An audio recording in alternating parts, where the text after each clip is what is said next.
on mute to prevent any background noise. After the speaker's remarks, there will be a questions and answer session. If you would like to ask a question during this time, simply press star, then the number 1 on your telephone keypad. If you would like to withdraw your question, press the pound key. Thank you. Mr. Musk, you may begin your conference.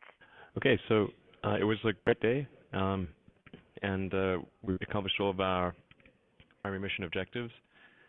Satellites were deployed successfully. I believe our satellite customers already receiving data from their satellite, in the case of Cassiope. And yeah, it was a really, really great day.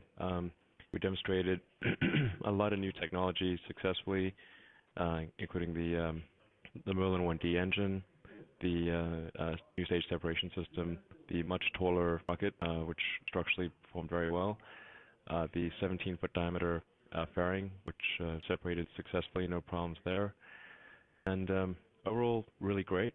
There were a couple of optional things that we tried to do, which were relights of the upper stage and of the boost stage. In the case of the upper stage relight, we initiated relight and the system encountered an anomaly and did not complete the relight.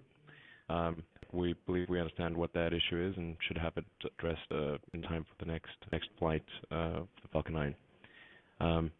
Other than that, the ascent phase was excellent, and yeah, and that final burn was actually just a sideways burn, just to check propellant residuals.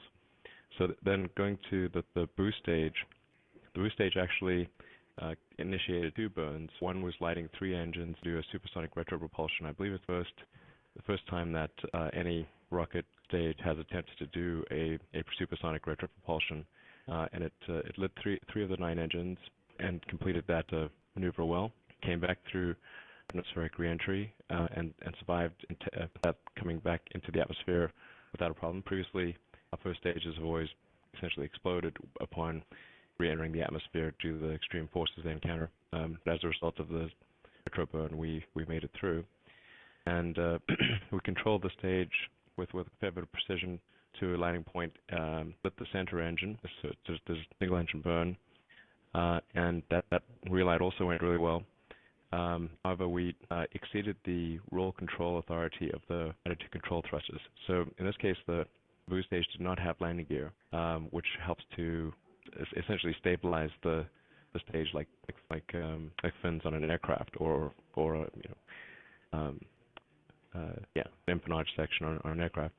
So the stage actually ended up spinning to a degree that was greater than we could control with the gas thrusters, and it centrifuged the propellant. So it caused the boost stage to run out of propellant because of the centrifuging effect before hitting the water. So it hit the water relatively hard. We've recovered portions of the stage, and the most important thing is we now believe we have all the pieces of the puzzle. So if you take the grasshopper tests, where we were able to do a precision takeoff and landing of a Falcon 9 first stage, and then you combine it with results from this flight, we were able to successfully transition from vacuum through hypersonic, through supersonic, through transonic, and light engines all the way through, and control the stage all the way through.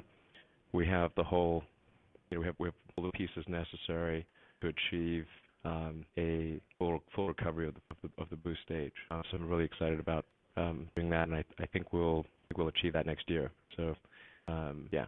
That's I think the biggest.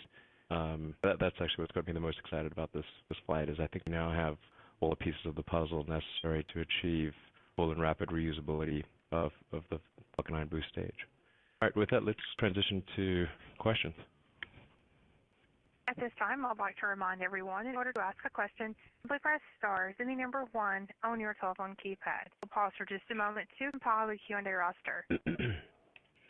And your first question comes from Stephen Clark, Space Flight Now.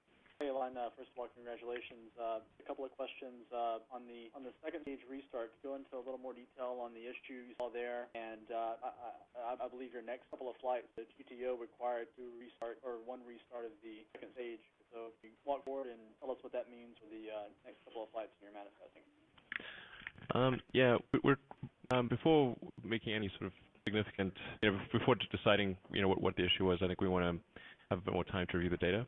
But before sort of coming to any definitive conclusion. But we essentially saw the engine initiate ignition, get up to about 400 psi, and then it encountered a condition that it didn't like. We think it may have been due to an extended spin start, maybe, but this is speculative. And so it initiated an abort of the restart. But we have all the data from the restart, so I'm confident we'll be able to sort it out and address it before the next flight. It's nothing fundamental.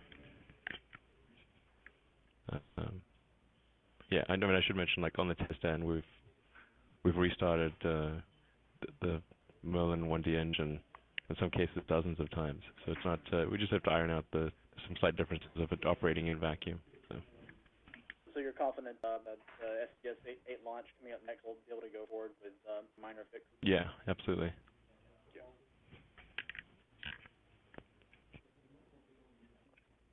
Any other questions? And your next question comes from Irene Klotz from Reuters. Yeah. Hi, Elon. Thanks very much. I wanted to know a couple of things. First, if you saw any unusual pad damage from using the new launch site at Vandenberg, and also if you could just let us know if you had any engine anomalies at all. Did everything burn full duration, and how did the new engine configuration work out? Sure. Did you catch my initial sort of opening remarks? I did, but I just wanted to be real specific about all the burns were full duration. Yeah, the ascent burns were, I mean, basically the first stage burn and the second stage burn were all full duration, and those actually went slightly better than expected. The second stage hit its target velocity vector a few seconds early, which means that the stage was actually performing a little better than expected, probably a higher specific impulse than anticipated. So the only anomalies that we're aware of thus far are the second stage restart, where we turned the stage sideways, and we're going to do a propeller completion burn. And then the first stage, essentially the third firing of the first stage, when it centrifuged the propellant just before hitting the ocean. Thanks. And anything that you saw from launching out at Vandenberg, and anything that you saw about with flying with the new engine configuration? It actually went better than expected. It was incredibly smooth. Yeah, I mean the ascent was just picture perfect. Actually, I stood outside watching it until just before stage separation, and it was such an incredibly clear day. I don't know if you were watching it firsthand, but you could actually see the whole rocket go to space. I mean, literally exit the atmosphere, and you can actually look when you looked at the kind of the smoke trail. You could, or it's not sort of like a water vapor trail actually. You can see where where the atmosphere ends, because the engine keeps firing in the same way, and then suddenly the sort of water vapor trail ends, and that's where the atmosphere ends. I mean, it doesn't quite end, but it transitions to rarefied gas. Yeah, definitely different than Florida. Yeah, exactly. Florida, it's cloudy, you can't see what's going on, or hazy at best, but it was just ultra clear. Thanks. What was the apogee and perigee of the orbit after the second stage cutoff?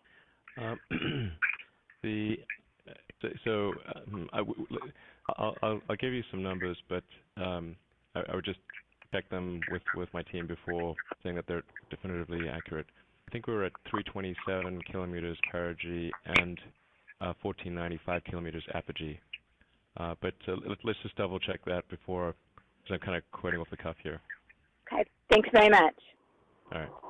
Your next question comes from Michael Belfiore from Popular Mechanics. Congratulations, and thank you for hosting this call. I was wondering, looking ahead, once you got the Grasshopper working on operational flights, what kind of performance hit will you expect from having extra fuel on board and also the landing gear?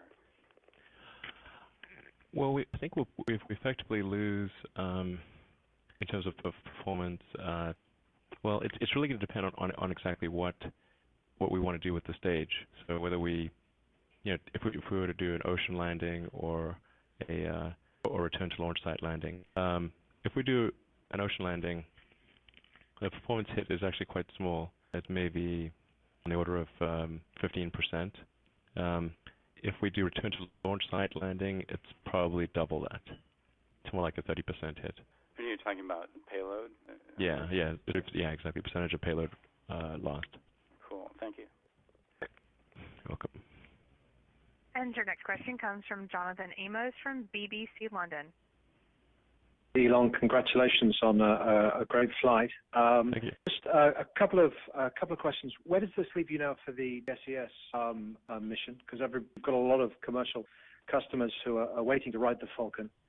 And then just on that issue of reusability, is sea return going to be easier to get approval for than a land return? Do you think, because of the for the obvious safety reasons, I guess. So SES and then where you go with a reusability.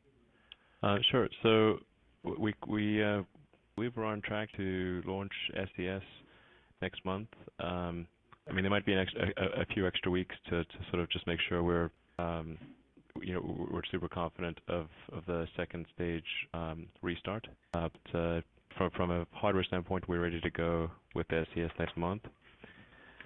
And then with a steady cadence of vehicles thereafter. The SES rocket, the Falcon 9 rocket that will launch SES, is actually at Cape Canaveral in the hangar right now. So it's the first time we've actually had rockets at both launch sites in SpaceX history. It's also actually the first time we had both stages firing at the same time. So we had the upper stage continuing its orbit burn, and then the first doing a re-entry burn. So as far as the safety aspects of the return to launch site at the first stage, that's part of why we wanted to do it first in the ocean, just to make sure things were pretty fine. For any landing area, though, we would have the landing ellipse, sort of the error that the stage could encounter would be an unpopulated region. So we would aim to have a landing site that's unpopulated with a radius of probably a couple of miles. Okay, and you can achieve that at Cape Canaveral and Vandenberg? We can, yeah.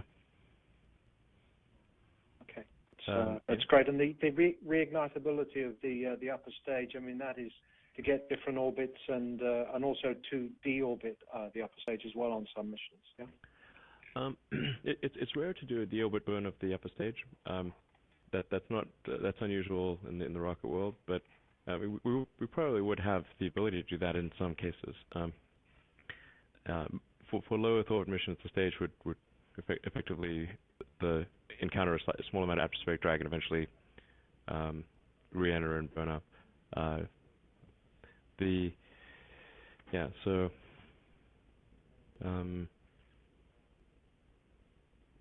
Well, for some missions, you need to reignite to place satellites in slightly different configurations, yeah? Yeah. For the commercial missions to geostationary orbit, we do. It's a shorter coast than what we just did, but we coast for a little bit and then restart once we get close to the equator.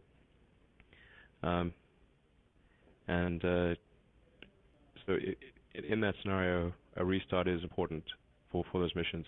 We can technically do them without a restart. We can do them as a single burn, but it means the satellite has to do more work to change the plane of its orbit to equatorial. So we can do it either way. The one that is the minimum work for the satellite does require a restart. But as I mentioned, we've restarted the Merlin. We've taken a single Merlin engine and restarted it literally dozens of times. So it's not a question of can this engine restart. We just need to iron out what were the differences between restarting in vacuum and microgravity versus restarting on the ground. Terrific stuff. Congratulations, anyway. Thank you. And your next question comes from James Dean from Florida Today. Yeah, thank you, Elon. I was wondering if will you be repeating these booster recovery efforts during the next launch from the Cape? The next two launches, we're going to gather data from the first stage, but we're not going to attempt to recover it because we committed to give the customers on the next two flights maximum performance of the rocket. So when we first sold these flights, we didn't reserve enough performance to recover the first stage. So we don't expect to recover the first stage on the next two flights, but we do expect to get good reentry data again. And then the next recovery attempt for the first stage will be the fourth flight of this version, so 3 flights from now. And could you run through the manifest and kind of approximate timing of your flights, say through like CRS-3? Right. Well, we've got 2 geostationary flights, SES and TICOM, and then we've got the cargo resupply mission for NASA, the CRS flight, and it's on that CRS flight that's where we're going to try to bring the first stage back. And we are hoping to put the landing legs on that stage, and it's still debatable whether that stage will land with landing legs in the ocean or land with landing legs on land. But either way, we do want it to have the landing legs on. Wow, cool. I'm sorry, just last question quickly. Is this really primarily what the upgrades of the vehicle are all about, or is it more payload related, and can you now do missions near term here that you couldn't have otherwise done? Thanks. Yeah, I mean, the most revolutionary thing about the new Falcon 9 is the potential ability to recover the boost stage, which is almost 3/4 of the cost of the rocket. And that's the most important thing about it. There are other improvements we've made to increase design reliability. For example, with stage separation, we've gone from 9 attached fittings and 3 pistons to just 3 pistons with integrated attached fittings. So it goes from 9 or 12 failure points down to just 3 on the stage separation. I think that's an improvement in reliability. This is also the first time we're flying the 17-foot diameter fairing. So proving that fairing works is obviously very important for satellite customers. That fairing is capable of taking the biggest satellites in the world. And then of course we proved out the Merlin 1D engine and having a much sort of longer rocket, which has more complicated bending modes, and making sure that the control system could deal with all of that. So we accomplished a lot today. I'm really happy about the results. We have a little bit of work to do, obviously, but all in all, I think it's been a great day.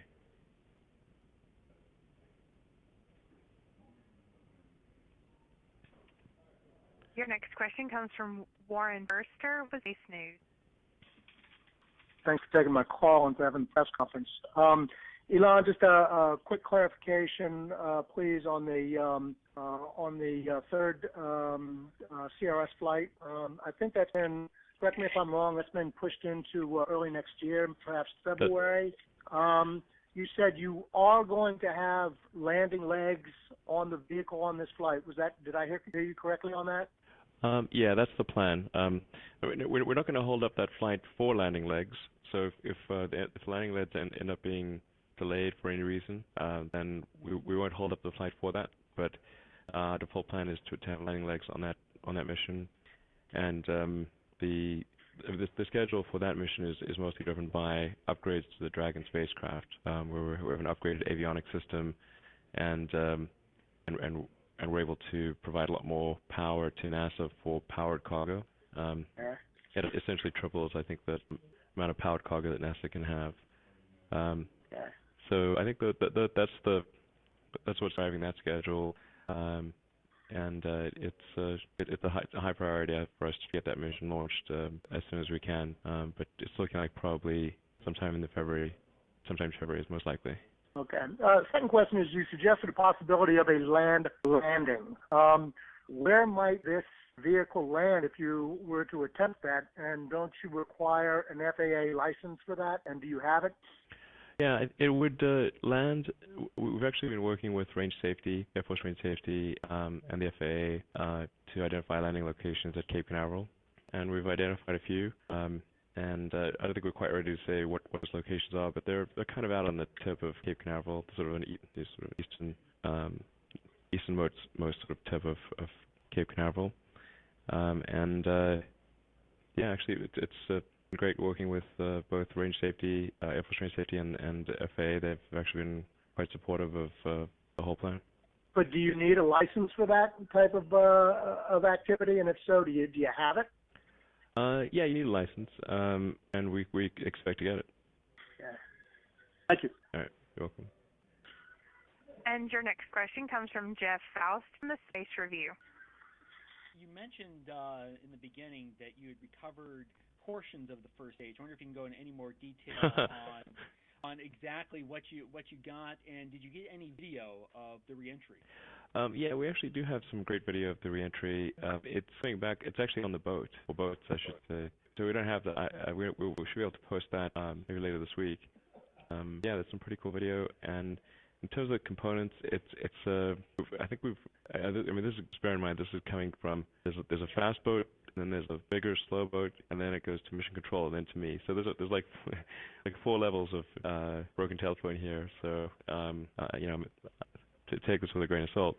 But the latest I heard was that they were able to recover the interstage and a number of the components from the engine bay and some of the composite overwrap pressure vessels. That's all I know at this point. There may be more. Thanks. And your next question comes from Tariq Malik from Space.com. Hello, Elon. Thank you so much for taking our questions today.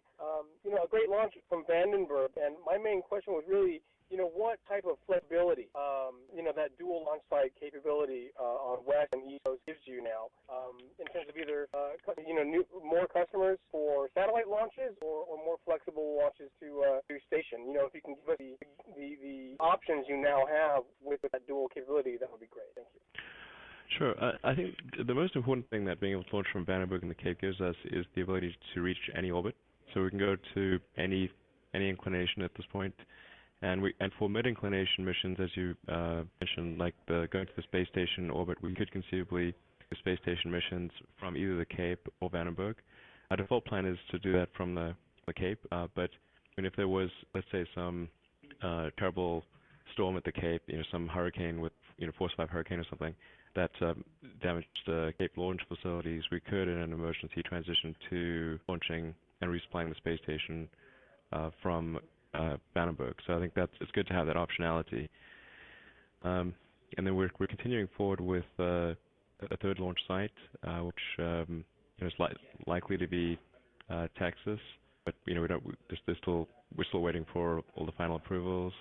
And then even within the Cape, we're going to be expanding our activities, and hopefully, you know, once this sort of silliness around Pad 39A is resolved, hopefully we'll be able to have 2 launch pads at the Cape, and that'll enable us to focus our Air Force and intelligence missions on Pad 40 and kind of our civil space missions for NASA, you know, sort of cargo resupply, astronaut transport, and science missions from 39A. So hopefully that's what happens there. Thank you. And I guess just a quick follow-up. I'm wondering if anything, from this version informs the work that's going on Falcon Heavy, or if they are 2 completely separate vehicles now at this stage in the Heavy development. It definitely informs the Heavy development, because the Falcon Heavy is essentially Falcon 9 with 2 additional boost stages attached as strap-on boosters. So it's the same engines that we use. It's a very similar airframe.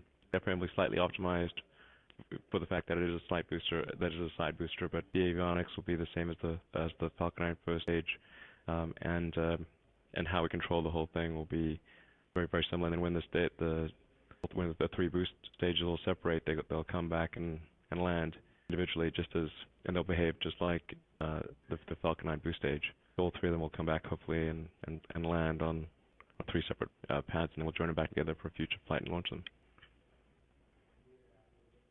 And your next question comes from Joseph Abbott from Waco Tribune Herald. Hello. Congratulations. Thanks. I was wondering if you could talk about the time frame for the SES and TICOM launch, and also about the time frame for when Falcon Heavy testing would begin at the McGregor site. Sure. So we're expecting to complete the SES and TICOM missions in the next 2 to 3 months. SES hopefully in about a month, and then TICOM a month or two after that. And then the NASA CRS launch, which would be when we'd hopefully have the landing legs on early next year. In terms of heavy testing, we're just finishing the big Falcon Heavy test stand in McGregor, and putting the final touches on that. One thing I should mention is that even though Falcon Heavy will be 3 times the thrust of Falcon 9, it actually will probably be quieter for people in Waco or in surrounding areas, because the Falcon 9 test stand is kind of up on this tall tripod, whereas the Falcon Heavy stand is buried in the ground. It sort of goes down, and so there'll be less, I think probably less sound transmitted, even though it's 3 times the thrust. But that'll be a very exciting test firing to watch, and we're hopefully going to have one of those done, I'm guessing, in second quarter next year. Okay. Thank you very much. All right, thank you. And your next question comes from Janine Kelly with Santa Maria Times. Hi there. When is next Falcon launch from Vandenberg Air Force Base, and did you see any unexpected damage at or have no, it's still preliminary, but any kind of surprise damage out there? Actually, this launch site looks like it's in great shape, with the exception of some air conditioning ducts that clearly need to be replaced. Okay. So the fairing air conditioning ducts got zapped, but the strong vac and the erector and the stand itself look like they're in great shape. So we'll improve the robustness of the air conditioning lines, and we'll also do a complete checkup, see is there anything else that requires additional heat shielding or blast shielding of some kind. But I mean, just looking at the video, it looks pretty good. Okay. And then let's see, I'm not sure when our next flight is from Vandenberg. So I've been so focused on this flight, I haven't been paying much attention to anything that isn't super near term. It's certainly a huge relief to have successfully delivered Cassiopeia to orbit. This has been weighing on me quite heavily. So yeah. Can you say if it's like in 2014, 15 for the next launch from Vandenberg? Actually, if you look at I'd have to look at our manifest on the website. I'll look there. Okay. Sorry, my apologies. I'm not having that information. Well, and ditto. I've been so focused on this one too. So. Okay. Thank you very much. All right. Thanks. And your next question comes from Yves Grottman with NASASpaceflight.com. All right. Yes, so our goal is to recover the first stage on all CRS flights, and well, really on most flights. The next 2 flights are somewhat of an exception, because when we negotiated these deals, we didn't have much bargaining power. It was before we'd obviously flown this version of Falcon 9 successfully, and so we kind of agreed to give up all performance on the rocket and not reserve anything for reusability. But going into the future, with future contracts, with a few exceptions, we have reserved enough performance to recover the stage. So it's not just CRS flights, but it should be most flights after these next 2. And then in terms of when we actually refly the stage, it's going to depend on what condition the stage is in, and obviously getting customers comfortable with that. So it's difficult to say when we would actually refly it. If things go super well, then we will be able to refly a Falcon 9 stage before the end of next year. I mean, that's our aspiration. And your last question, you can start right now. Hi, Elon. Just a quick question for you. I wanted to switch gears to commercial crew, and can you talk a little bit about some of the milestones you have coming up in the next month there, specifically the pad abort test and how that's go and accomplish that? Sure. We're getting a little off topic on the on the current flight, so this press conference is mostly about that. But I'll answer this question, and then. But I don't want to go too much into the Crew Dragon or Dragon version 2. We'll definitely do a press event around that, but just not today. But that launch abort test is is planned for next year. It's in approximately Q2. That should be a really exciting test. Because the Dragon spacecraft is going to paddleboard means you sort of mount it as though it's on a rocket. For those that don't know, and then you fire the escape thrusters, the Super Draco thrusters, and it just bolts out of there at 6 Gs. So it's gonna go like a bullet, and then come back and land. So that should be exciting. Probably Q2 next year. There's a whole series of additional tests. At some point, we want to do kind of a big public unveiling of Dragon version 2, which we want to coordinate with NASA, obviously. Because it looks pretty cool, I think, and it's meaningfully different from Dragon version 1. And there are no further questions at this time. Do you have any closing remarks? No, thanks everyone, yeah, I think many exciting days ahead. We'll keep you informed as there are new developments. Thanks. And this concludes today's conference call. You may now disconnect.